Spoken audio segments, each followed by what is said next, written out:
Welcome back to War News. This week there's a whole bunch of repair cost changes activated, and some of them are pretty awful, although there was also some major reductions. So let's first get into those, and then we're going to talk about what could be coming in Operation Summer. Before I start talking about these numbers, I gotta remind you that these are all the stock prices. Adding more modifications will increase the repair cost, and Gaijin does not display that. But starting off, the highest ones obviously belong to bombers, with the B-29 now going up to 51,000 silver lions to repair. It's an increase of 6,900. I swear the B-29 is one day going to have a higher repair cost than the cost to buy the vehicle. After that is the TU-4 going up to 37,000 with an increase of 5,050. And right after that is the HE-177 with an increase of 5,000 going also up to 37,000. I honestly have no idea how Gaijin dictates what gets what repair cost. I assume they have some sort of formula that judges on how much silver lions a player is getting from using the vehicle. And I also assume it also dictates on how fast somebody is progressing through the tree with that said vehicle. So somehow these repair costs to Gaijin are justified, but I don't get them. After those bombers is the Type 11, a Japanese boat, which had a massive increase from only being 680 to now being 4,850, which was an increase of 4,170. I think some extremes like that are bound to happen as Japanese boats have just come out of closed beta, so they need to adjust. However, 4,000s for a little boat seems kind of extreme. Anyways, the next plane is the G56, which is now 29,000 repair cost with an increase of 4,150, and the TA 152 C3 with an increase of 4,000 now being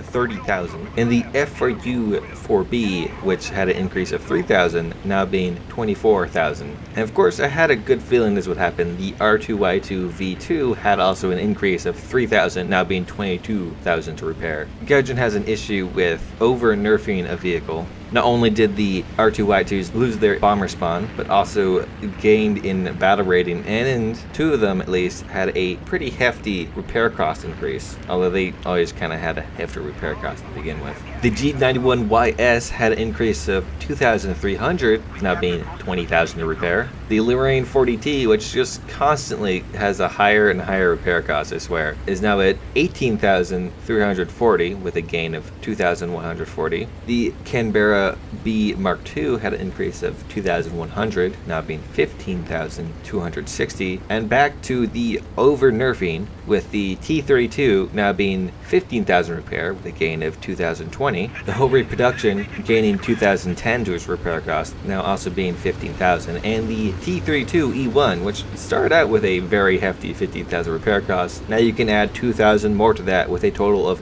17,000. Now there's quite a few other repair costs that are a bit lower than 2,000, but however, if I were to read them all, this video would get very boring very fast. However, if you want to check if your favorite vehicle had a repair cost increase, you can check in the description. There should be some links to Gaijin's official list of the changes and a Redditor that made a list of his own that is much better, color-coded, and can be reorganized to list the highest to lowest gains. Although we're not done with repair costs, because I just want to cover the positive side of this. There was quite a few vehicles that had their repair costs reduced. So starting off at 2,000, the Leo 2A5 lost 2,000, now being 15,000 repair, which is still really high. The ME 262C2B lost 2,000, as well as the ME 262A2A. The SO 4050 Valtor 2A lost 2,000 to its repair cost, now being 14,000. The F84G21 RE lost 2,150 to its repair cost, now being 13,150. The Lancaster B Mark III lost 2,220 to its repair cost, now being 13,000, and the Mitsubishi T2 lost 2,990 to its repair cost, now being 18,000. This is the part about the repair costs I don't entirely understand, because from what I understand, everybody takes out the T2 because it quite well outperforms a lot of the other top tier vehicles. So you'd assume people would be getting a lot of kills and getting a lot of research and getting a lot of silver lions from taking this thing out. So why is this repair cost reduced yet bombers are increased? I don't know. Maybe there's some other stats that I'm unaware of.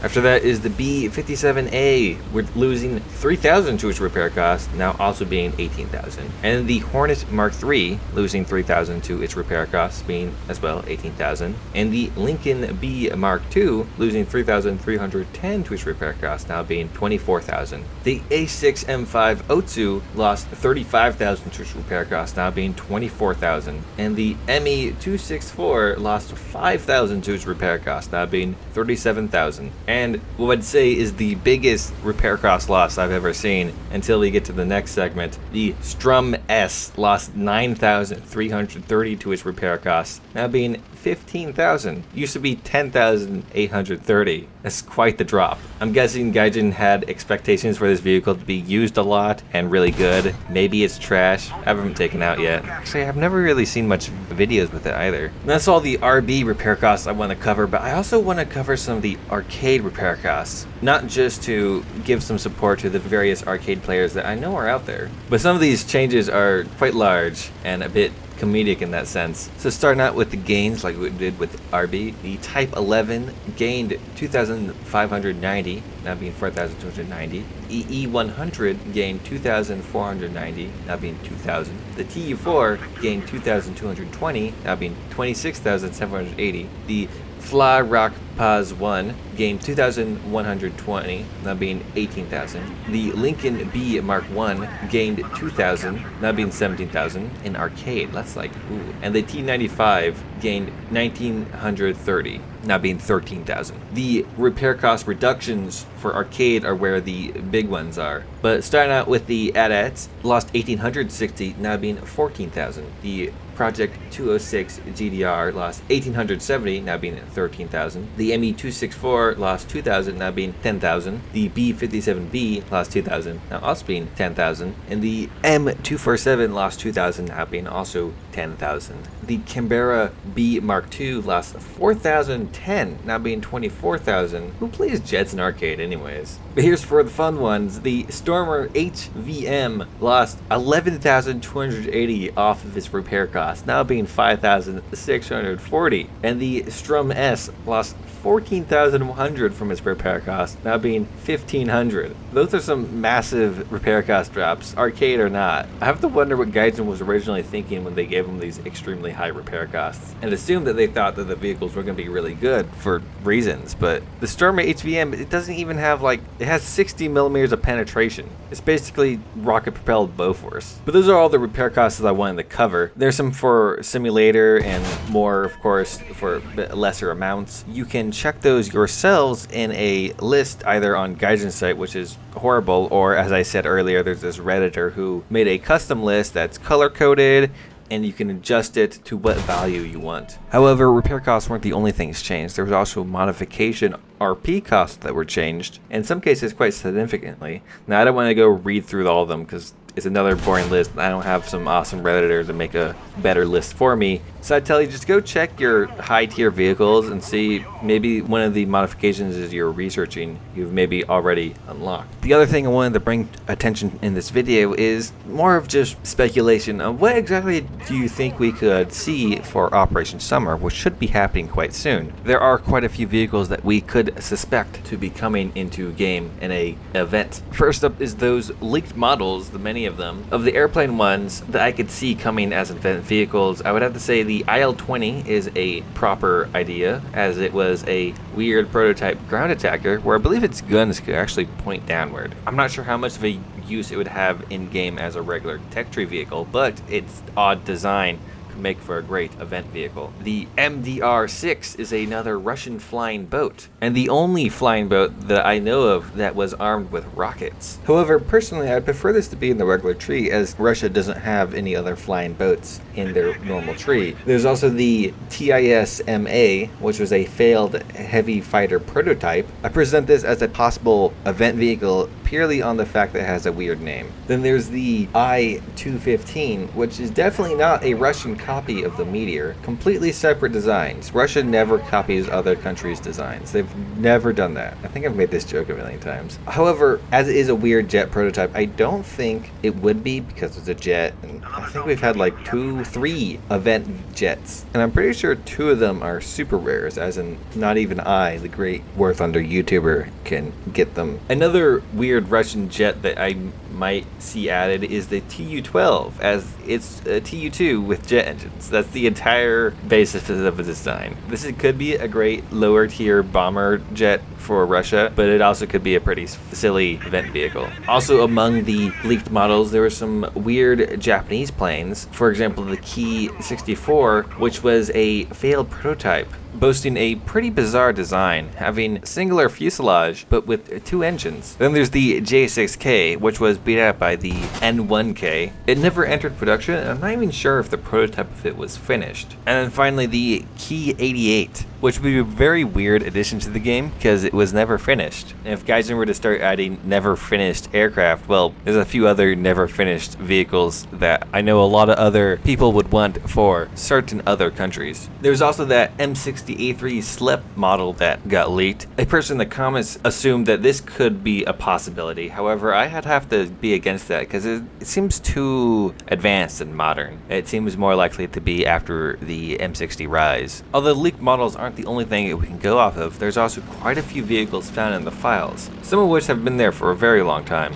Although I wouldn't classify all of them as viable for event vehicles. But some of them that I could see as event vehicles would be like the AMX-50 1950, which is like a AMX-50. I don't know the differences. Apparently there's some, apparently there's also none. There's the Italian tank destroyer M34, but with 3 roof-mounted machine guns, which has been sitting in the files since the launch of the Italian tank tree. There's also a model of a Centurion AVRE, but without its ERA. And it does have many other differences between the in-game model and this model. One of the most noticeable is the weird boxes in the back. So it is definitely a separate vehicle. I forgot how long this has been in the files, but for a while. And I think it would be a great vehicle to see added to the game as an event vehicle, because then the Brits could take out 2 AVREs and the FV4005 for maximum meme potential. There's also a model of a F2G1, which is a Super Corsair made by Goodyear, I believe it was. Something odd like this is what I expect to be an event vehicle, but it would be, of course, one of the harder things to get because it's a Super Corsair. But if I were just to leave it up to complete speculation on what exactly I think we could get, well, of course, number 1 I think would be the Skink,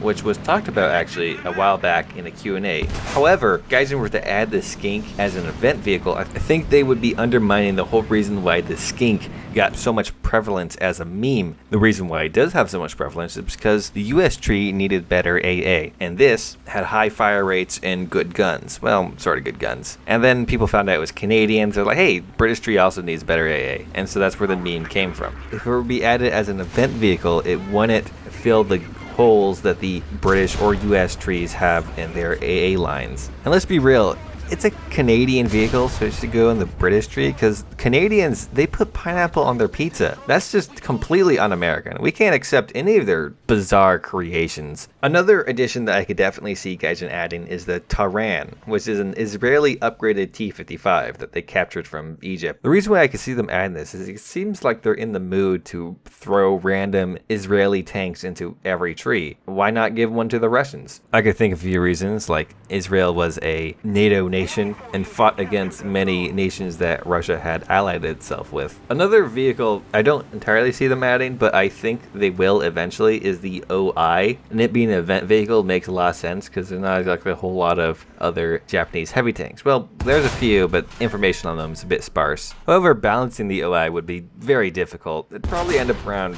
5.7 to 6.0 because it has strong armor but a really weak gun. And the final tank that I could speculate about them adding is very unlikely, but it's the Bob Simple. Everybody on the Instagram has been asking for it for a long time now. I honestly think they should add it and give it its 37 like they give the Horton its 30s. However, I have not yet to think about the possibility that Gaijin doesn't want to add it because if they fall for customer pressure, because that might bolster the customers to start demanding other various things, especially more stupid memeable things. But tell me in the comments below, what do you think we're going to get in the Operation Summer? Personally, I honestly believe it's going to be none of these, and it's going to be something from completely left field. Some kind of exciting things happened in the changelog. First off is the Japanese fleet is now open for everyone. I guess that's not really a changelog thing, but it was announced in the changelog. The other thing is that ghost shells were supposedly fixed, and then everyone started posting that they are indeed not fixed. Besides that, there was an announcement of the repair cost changes and some bug fixes. In a final bit of news, I'm trying to get my squadron back in order so we can do some squadron battles. So this is an announcement to anyone who is in my squadron, all 128 members. Please go onto my Discord, go down to the squadron announcement channel, and you should find a survey there. By doing this, you should give us some good information on the best times of day and days to run squadron battles. Further on that, if you have no interest in squadron battles, that's alright, although I'd still hope that you would come join us. Anyways, if any comes concerns about this or anything else in the video, you can hit me up down below in the comments or on my Discord. If you want to see more of these videos, make sure to hit the subscribe button. I make War Thunder Weekly news videos every Sunday and make random videos throughout the week. I like to stream on Saturday, and I've been trying to stream on Twitch. In fact, I have something planned to stream on Friday on Twitch, but no promises. But be sure to hit the bell icon to be notified anytime I upload anything. Thank you for watching, and I hope you have a good day. In the terms of bonus news, I forgot to mow the lawn.